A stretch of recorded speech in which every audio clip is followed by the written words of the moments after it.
Welcome everybody to this week's webinar. Again, we're going to be going back to the basics, like in the title. We're going to go over a brief, almost a pre-beginner tour and guide of PowerPoint. This is something actually I'm really excited about because I love going back, and focusing on the small things that I can always improve on.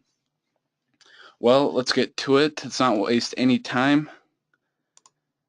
Hopefully you guys can see my screen. It's just, the basic layout of PowerPoint. Hopefully you guys are familiar at least with that much. Okay, first off, the first thing we're going to talk about is changing the themes.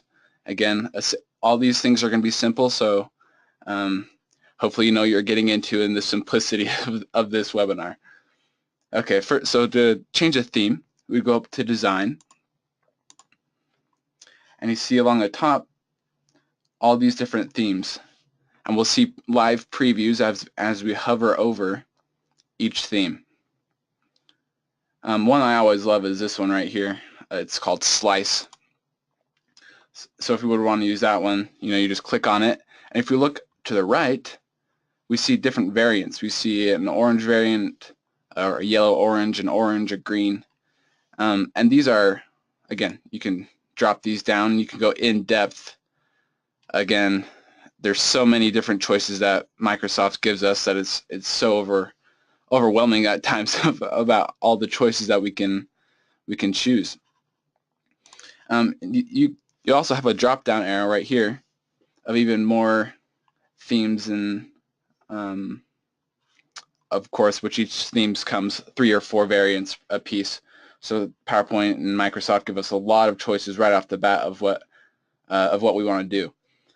If we don't want to choose a theme, what we can always do is right-click on the canvas and select Format Background. And here you can do a solid fill of a background. There you go. What I always love doing is just the gradients, a simple gradient. So I go, again, I'm going to go through it and how to get there. Right-click, Format Background, and we see under this Fill tab that we can put a picture or even a pattern as our background. We'll just stick with gradient for now. I'm going to just select a preset gradient just for time's sake. Let's do this one right here. It's a little hard for you guys to see. Let's go a little darker. There we go. So close that out. And see, that's how we insert themes and variants and change the background of our presentation. Excuse me, I'm getting over a little bit of a cold, so if you hear me cough a few times, I'm sorry about that. Okay, so to insert a new slide, because when we have our title, we want to say back to basics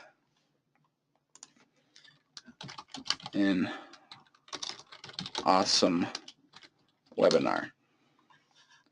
There we go. And to insert a new slide, we can right-click over here. We see our thumbnails. Right-click, say New Slide. And right off the bat, it gives us a layout already. We have our title that we can put right here.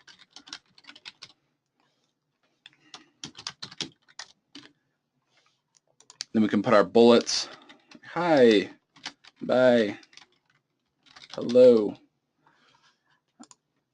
And these things can also be changed. To change a layout, we go up to Insert, or actually, sorry, Home, and selecting this, our new slide, we can go click Layout,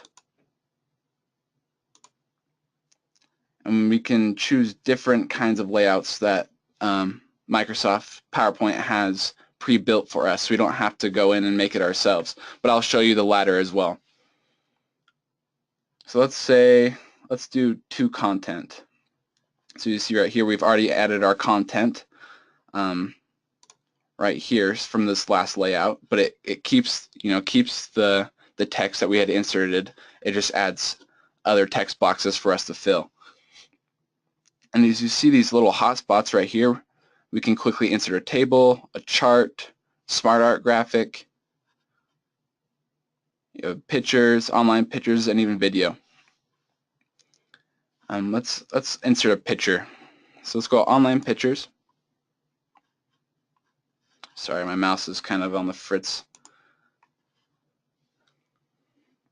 So as we wait for that to load, does everybody have any questions for right now? Are we all good? Okay, no questions? Awesome. So let's search for candy in honor of Halloween. I like this vector image right here of this candy, so we click on that and say insert. Whoa, and that inserted pretty small. And as you see, the new addition to to PowerPoint is the design ideas. This is a recent update of helping us helping us designing a slide and designing presentations. It gives us different formats that we can choose from. Again, you don't need to use them, but I'm going to use it because it made that bigger for me. So we close that out. Awesome. There we go. And if you don't want to use any of the layouts that Microsoft gives you right off the bat, we can go, just going to put that right next to there. But if we wanted to put another content right here, we can easily go Insert, Text Box, and then you just click and drag the size of text box you want. So we want that size. Let's put our text right there. So it's very simple to change the size and location of your text as well. And by doing that, all that stuff is right here. If you're selecting, make sure you have your text box selected and you're on the Home tab. You can change all of these choices: the font size, the text font, color of the text, the highlighting. If you are going to do this kind of way and not use a layout that is pre-built for you, you always want to format your shape, make sure everything's centered appropriately. And we do that by clicking Format with your text selected and say Align. And here you can see we can align this to the left, the center to the right, top, middle, bottom, and then even distribute it to the left or horizontally or vertically. I want to align this to the right, and as you see, it puts it all the way to the right. Something that's also pretty cool is if you have two objects selected.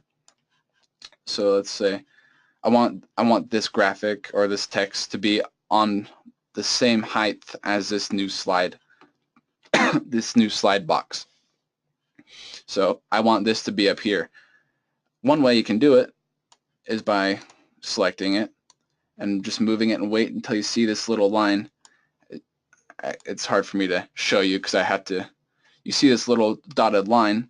That means it is on the same height as the new slide number 1 text. If we don't want to do that every time to look for that orange dotted line, sometimes things get messy, you just select both text boxes, say Align, then Align to top, and that will do all that for you.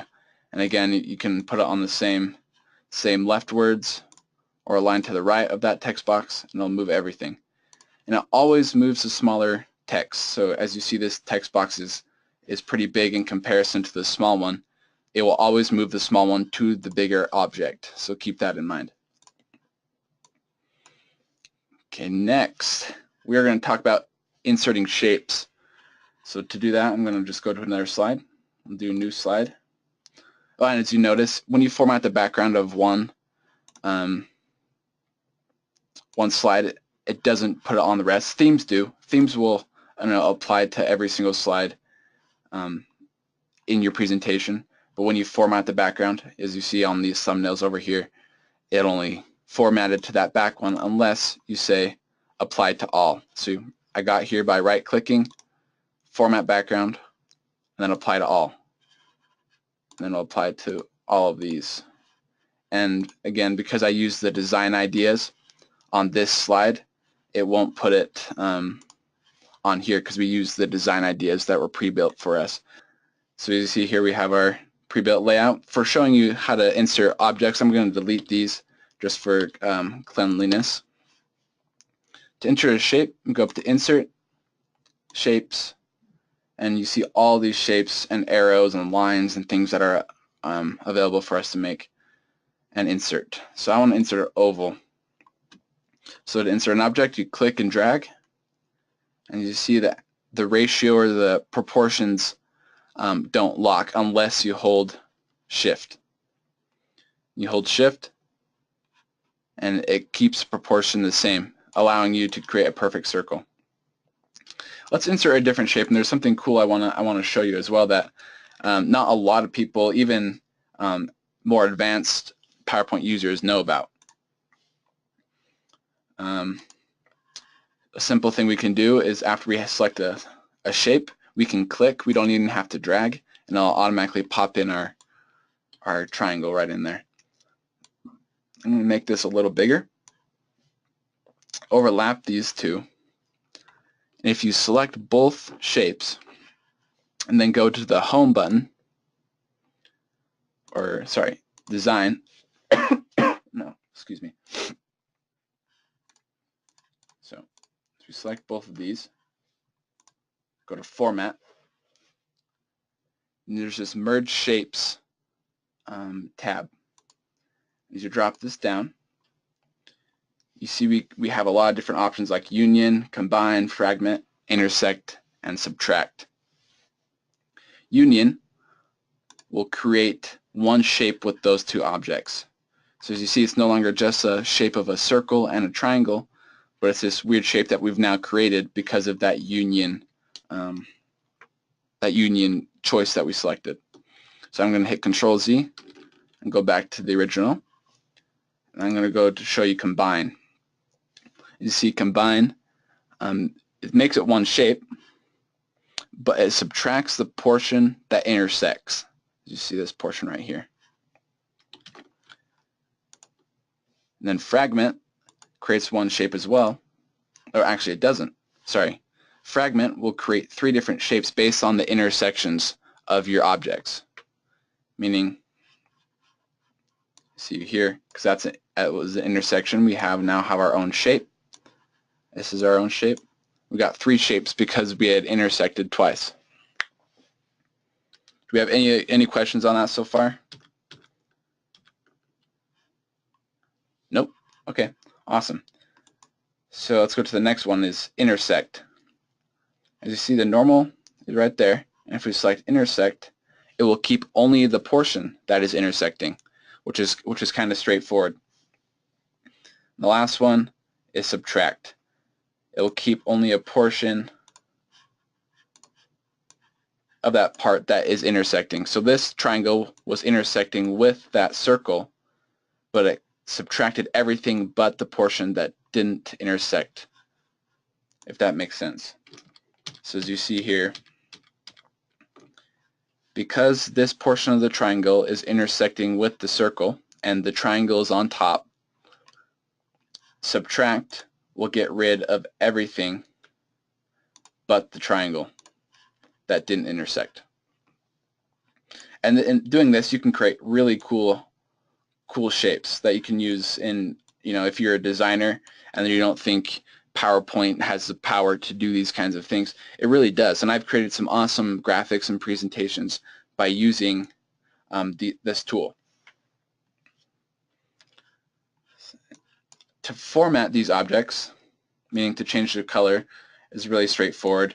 You have your shape fill up here, your outline color, and then even shape effects. Let's just stick with the preset, and you can see all these cool bevel and 3D looking choices. I really love this 3D one. And the possibilities are literally endless when it comes to what kind of objects you want to create and for the purpose you are creating a presentation. So does anybody have any questions on shapes? I know that was kind of fast. Okay, doesn't look like we have any questions so far. And if you have any questions, don't worry, I got all those questions up ready to answer if you have any, so don't hesitate. Now let's talk about inserting charts. Charts are some of the coolest things in PowerPoint, and can sometimes be the most complex. Excuse me. So to insert a chart, let's go Insert. As you see right next to the shapes, there's SmartArt and then Chart. Let's click Chart. And on this tab on the left, you see all these different kinds of charts we can insert, like a funnel graphic chart, a surface chart. These are kind of interesting, a little complicated. Let's just stick with pie charts. So we click on that. One thing you need to notice is that when you choose a graph, you will have some variants up here that you can choose. So right now it's just a flat pie, but we can choose a 3D pie chart or a donut, and these ones that, a bar of a pie. I don't know in what situations you would use these. Let's just stick with donut. This is one of my favorites. Okay, once you insert a chart, you will see a little kind of Excel excerpt that comes along with it. This allows you to change the numbers that are associated with each variable. So we have first, second, third, and fourth quarter. And we see down here at the bottom of the chart, first, second, third, and fourth quarter. And we can change, again, the size of that. So let's make first quarter 5 and second quarter 7. There we go. Then 1 and 2. So that changes live for you as you're changing the variables. And if you happen to lose this right here, so you're like, okay, where do I go to edit? Make sure you're on the Design tab and do Edit Data, and that'll bring that Excel-looking chart for you. Something that is also pretty cool is the chart filters. This allows you to show and hide different objects. So if we wanted to hide sales, it would hide those. If you wanted to hide, okay, sorry, if you wanted to select only the first quarter, you hit apply, and there you go, and it highlights the other ones, and then it gets rid of that first quarter. If we go to chart elements, we can put our data labels on there. As we see, the numbers that we inputted on that Excel spreadsheet would be put into here. And the last thing is the style. You can choose from all these presets and colors, and let's choose that one. That's kind of interesting. Okay. Does anybody have any questions on how I got these numbers and changed that look and hid that first quarter?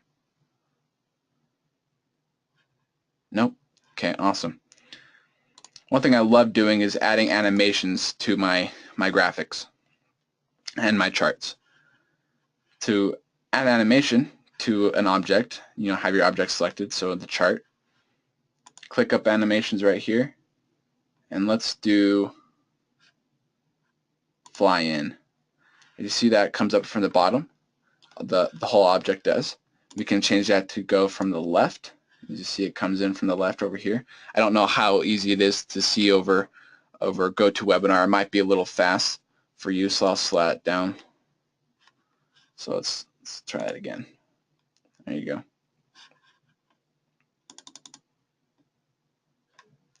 Okay, let's see if you can see that. Oh, it's popping up on my other screen, so let me change a few things. Because when I show the presentation, it's popping up on my... There we go. So you see it comes up there. Hopefully you guys will be able to see that more clearly through the GoToWebinar software. Another thing we can do right here is change the effect options to be by series or by category or even by elements in a series or elements in a category. So when I click this, you'll see what kind of animation that does right here. So we have, that category come up, and each piece of the pie comes up in an individual motion. Again, I'm going to play that for you one more time. So we have that category come up, and then we have number 2, 3, and then 4 pop up sequentially. And those can also be changed to be, by category, by element. And each chart and graph will do something different. I've noticed that with more complex charts like the surface chart, that you don't have as many options when it comes to the sequentialness, if that's even a word, of how your objects in that chart animate in. So yeah, that's a brief overview on charts. Well, and you can, getting more complicated. I don't know if I want to get into that, of changing the explosion points on the graph. Well, and that could be a future webinar. We'll talk more in depth, or maybe possibly a blog, more in-depth charts. Okay, moving on, we have SmartArt we're going to talk about. SmartArt is pretty awesome. So to say you're going back through some old presentations and you realize, all this text, it looks pretty plain and not very interesting. We can select a text, right click, let's do right here, and then say convert to SmartArt. And as I hover over, you'll see what kind of thing it'll do. So just have those boxes right there, 3 circles, target list. Let's do this one right here, a basic cycle. So as you see, there's a lot of different things that you can add and change about simple text by just right-clicking on your text and then changing it into shapes that can all be animated and create a captivating presentation that's no longer just about bullet points and let's get through this as quickly as possible. Because that's what I see often, is there's a lot of HR people or internal marketing, I guess you can say, that create presentations, but they only care about what the information they're giving, and they don't look forward too much to the display of it, because it's strictly informational in their heads and it's going to be a fast presentation. But what they don't realize is that how it looks and the animation and the captivating nature of graphics really helps sink in and retain information. So SmartArt is one of my favorite things. So you can either right-click into text and change that, or you can go up to Insert, SmartArt, and you see we have a lot of different choices when it comes to what kind of graphic we want to insert through these gears. And you can move each of those individually or move it as a group. Does anybody have any questions on SmartArt? Again, the styles can change depending on what you're looking for. Awesome. Let's move forward. Last thing I'm going to quickly talk about is transitions. Transitions are between slides. So you can't add a transition on an object naturally. So you click transitions. Let's say I want this one to be a shape. This next one I want to wipe from the left. And again, you can change the effect options to go from the top right, and you'll see that it comes down this way. If we drop this down, we see we have a lot of different options depending on who your audience is, you have to be careful on what kind of transitions you want. I don't know if the president of a company will be too thrilled with having a cube switch every time, like he's watching a Rubik's Cube change. But know your audience, of course, and if you're teaching in front of a class of students, of course, you need to have awesome transitions and animations to captivate and hold the attention of your students. Does anybody have any questions on transitions? They're quite easy to understand. One thing I'm going to go over once more is animations. So if we say animations, I want this to fly in from the bottom. I can, if I go to Format, or sorry, Animations, I can actually open the animation pane. And you see right here on the right that this animation of this freeform object, is this little green box. And I can extend that, or I can say when it'll start. Can do after the previous animation or with the previous animation. So you can make a series of animations that create a really cool effect. Or we can go to triggers right here. So click on the object and we do trigger. And we say on click of this object, which is the object I have selected because it's the only object on this slide, then it will play that animation. To do that, I'm going to change this to a motion graphic. I'm going to move this to the left. So again, trigger on click of, that's going to happen. So I'll show you what that looks like right now. So we go here, have that transition come in. As I hover over the object, you'll see that my cursor turns into a little clicking instead of a mouse. So I click on this object right here, and then the animation plays.